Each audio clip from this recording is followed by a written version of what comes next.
कई बार लोग हमसे कहते हैं ना कि हमारे सपने बहुत बड़े होते हैं, इतने बड़े कि हम उन्हें कभी पा ही नहीं सकते।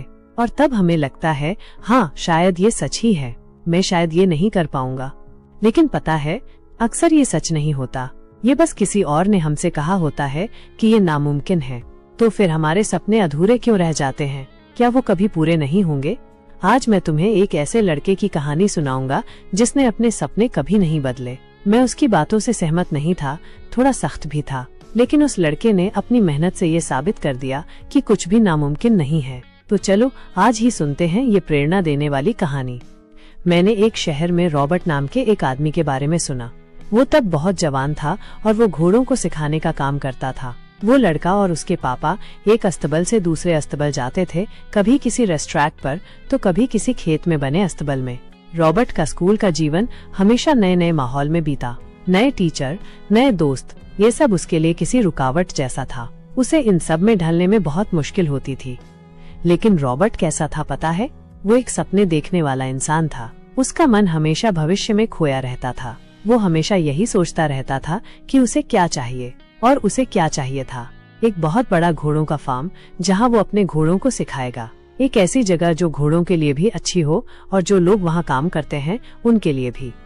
एक दिन स्कूल में टीचर ने सभी बच्चों को एक काम दिया। उन्हें एक निबंध लिखना था अपने भविष्य के सपनों और लक्ष्यों के बारे में। ये मौका तो रॉबर्ट के लिए जैसे उसके सपने को और भी सच कर देने वाला था। उस रात उसने 7 पन्नों का एक निबंध लिखा। उसमें उसने अपने सपनों के घोड़ा फार्म के बारे में हर छोटी से छोटी बात लिखी। उसने सपना देखा था कि वो उस फार्म का मालिक होगा। उसने हर पहलू को साफ साफ समझाया, यहाँ तक कि ये भी लिखा कि वो घोड़ा फार्म 200 हेक्टेयर का होगा। उसने अपने भविष्य की पूरी योजना बना ली थी, कहाँ ट्रस्ट हाउस बनेगा और बाकी इमारतें कहाँ होंगी। वो अपनी पूरी सोच और विचार उस निबंध में दिखा रहा था। उसने अपनी पूरी ताकत उस रचना में डाल दी, शायद ये जानते हुए भी कि टीचर ये देखकर हैरान हो जाएगा। लेकिन उसे इसकी परवाह नहीं थी, क्योंकि उसे अपने सपनों पर पूरा भरोसा था। अगले दिन सभी बच्चों को वो निबंध टीचर को देना था। रॉबर्ट ने भी दिया, लेकिन जब टीचर ने नोटबुक वापस की तो पहले पन्ने पर एक बड़ा सा लाल निशान था -F- और उसके साथ एक नोट लिखा था, कक्षा के बाद मुझसे मिलना रॉबर्ट। क्लास के बाद रॉबर्ट टीचर के पास गया और पूछा, सर मुझे F मिला, लेकिन क्यों? टीचर ने उसकी तरफ देखा और फिर शांति से कहा, रॉबर्ट तुम्हारे जैसे लड़के के लिए ये सपना बहुत बड़ा है। तुम्हारे पास पैसे नहीं हैं, तुम्हारा परिवार अब एक जगह नहीं रहता, वहाँ कोई जरूरी सुविधाएं नहीं हैं। ये एक अवास्तविक सपना है। तुम एक ऐसा लक्ष्य चुनो जो थोड़ा सच होने लायक हो और फिर से लिखो। इस बार ऐसा लिखना ताकि मैं तुम्हारे नंबर पर दोबारा सोच सकूं। रॉबर्ट थोड़ा निराश हुआ, लेकिन फिर उसने अपनी नोटबुक खोली। वो उसे घर ले गया। उसने बहुत गहराई से सोचा। फिर उसने अपने पापा से पूछा, पापा मुझे क्या करना चाहिए? उसके पापा ने थोड़ी देर सोचा, फिर उन्होंने कहा, बेटा ये सिर्फ तुम्हारा फैसला है। मुझे लगता है कि ये तुम्हारे जीवन का एक बहुत बड़ा फैसला है। अगर तुम अभी अपने सपने से पीछे हट जाते हो तो भविष्य में जब भी कोई मुश्किल आएगी तुम पीछे हट जाओगे, और अगर तुम अभी अपने सपने पर टिके रहते हो तो एक दिन ये सपना सच भी हो सकता है। फिर रॉबर्ट ने वही निबंध दोबारा टीचर को दे दिया, बिना कोई बदलाव किए।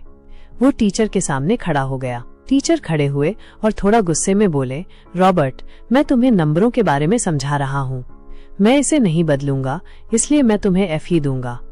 टीचर ने एक पल के लिए रॉबर्ट की तरफ देखा। शायद उन्हें पहली बार लगा कि ये लड़का सच में अलग है, लेकिन फिर भी उन्होंने अपना फैसला नहीं बदला। कई साल बीत गए। वो टीचर और वो स्टूडेंट दोनों ही गुजर गए।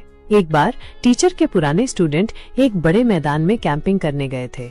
वो सुंदर प्राकृतिक नजारों से घिरे हुए थे। घूमते फिरते दिन के समय टीचर के एक पुराने स्टूडेंट की मुलाकात उस जगह के मालिक से हुई। वो उसे धन्यवाद देने के लिए उससे मिला। स्टूडेंट से थोड़ी दूर खड़े होकर रॉबर्ट के विशाल शरीर को देखते हुए टीचर एक पल के लिए चुप हो गए। उन्होंने खेत की तरफ देखा और धीरे से कहा, अरे ये तो वही है। ये रॉबर्ट का ही बहुत बड़ा खेत था। वो कुछ कहना चाहते थे लेकिन कह नहीं पाए। उनकी आंखों में एक तरह का अफसोस दिख रहा था। आखिरकार गहरी सांस लेते हुए उन्होंने कहा, रॉबर्ट मैं तुम्हें कुछ बताना चाहता हूँ। मैंने तुम्हें F दिया था क्योंकि मैंने भी कभी तुम्हारे जैसा ही एक सपना देखा था, लेकिन जिंदगी ने मुझे सिखाया कि बड़े सपने सिर्फ कागजों पर ही अच्छे लगते हैं, हकीकत में नहीं। वो पूरे नहीं हो सकते, इसलिए मैं तुम्हें रोकना चाहता था। मैं चाहता था कि तुम्हें भविष्य में कोई दुख न हो। वो एक पल के लिए रुके, फिर आह भरी। उन्होंने कहा, लेकिन रॉबर्ट, तुम्हें पता है मैं गलत था। मैं अपनी तरह से सोच रहा था ताकि कोई और मेरी तरह न हो। तुम्हारे जैसे कितने बच्चों के सपने मैंने मार दिए होंगे, मुझे याद भी नहीं। उन्होंने आगे कहा, वो इसलिए नहीं कर पाए क्योंकि उनमें शायद उतनी हिम्मत नहीं थी। उन्होंने विश्वास कर लिया था कि वो नहीं कर सकते, लेकिन तुमने विश्वास किया। तुम अपने सपने पर टिके रहे और आज तुमने उसे सच कर दिखाया। टीचर की आंखों में एक आंसू चमक रहा था। वो वहीं खड़े होकर उस विशाल खेत को देख रहे थे।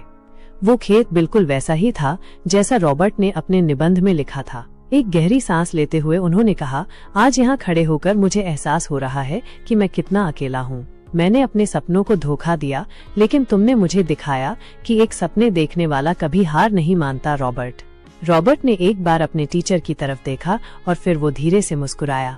उस मुस्कान में कोई घमंड नहीं था, बस एक गहरी समझ थी। आज भी उनका वो विशाल 4000 वर्ग फुट का घर और वो निबंध जिस पर F- मिला था, उसे उन्होंने फ्लेम नाम दिया है। रॉबर्ट ने उसे संभाल कर रखा है। वो सिर्फ एक कागज नहीं, बल्कि उसकी जीत का प्रतीक है। कभी किसी को अपने सपने चुराने मत देना। जो तुम दिल से चाहते हो, उसे पाने के लिए कड़ी मेहनत करना। कोई भी सपना बड़ा या छोटा नहीं होता। अगर तुम सच में उसे हकीकत बनाना चाहते हो, रुको मत, अपने सपनों का पीछा करो। अपने सपने को एक लक्ष्य में बदलो, क्योंकि सपने सिर्फ देखे जाते हैं, लेकिन लक्ष्य हासिल किए जाते हैं। अगर इस कहानी से तुम्हें थोड़ी भी मदद मिली हो तो इसे लाइक और कमेंट करना मत भूलना। तुम्हारे इतने प्यार और सपोर्ट के लिए बहुत बहुत धन्यवाद। अब हम 5000 से भी ज्यादा लोगों का परिवार है और मैं चाहता हूँ कि ये परिवार और भी बड़ा हो, जहाँ सभी लोग अपनी जिंदगी में सफल हों। कैसी लगी आपको ये कहानी? क्या ये आपको थोड़ी प्रेरणा दे पाई?